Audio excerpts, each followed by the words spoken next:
नांदेड जिल्ह्यातील गोपाळ चावडी परिसरात सध्या भक्तीचा मळा फुललाय।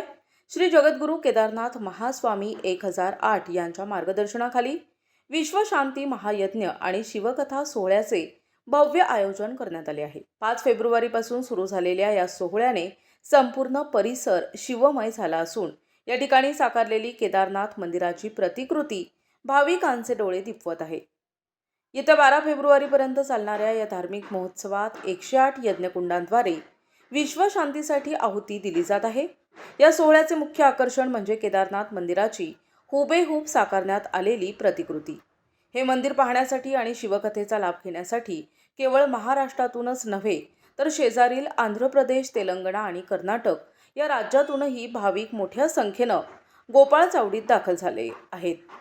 या परिसरात अश्वशाळा, गोशाळा आणि विविध धार्मिक विधींचं नियोजन करण्यात आले आहे। पहाटेपासूनच मंत्रोच्चारांनी परिसर दुमदुमून जात असून भाविकांची विराट गर्दी या ठिकाणी पाहायला मिळत आहे। यात्रेच्या स्वरूपातील या सोहळ्यामुळे परिसरात उत्साहाचे वातावरण असून भाविकांच्या सोयीसाठी जय्यत तयारी करण्यात आली आहे। लिंग स्वामी केदारनाथचे प्रधान पुजारी आहे आम्ही। श्री श्री 1008 जगद्गुरू भीमाशंकरलिंग शिवाचार्य महास्वामीजी यांच्या केदार पीठावर पट्टाभिषेक होऊन 25 वर्ष पूर्ण होत आहे। त्या निमित्ताने विश्वशांती महायज्ञ रजत महोत्सव 8 दिवस चालणार आहे। कालपासून प्रारंभ झालेला आहे। 5 तारीख पासून 12 फेब्रुवारी पर्यंत चालणार आहे।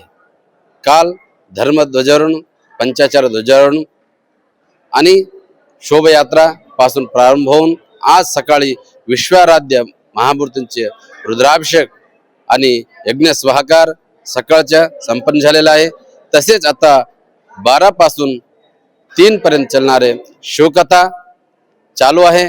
तसेच एक केदारनाथच्या प्रतिकृती म्हणून केदारनाथच्या स्वयंभू यहाँ मंदिर निर्माण केलेलं आहे।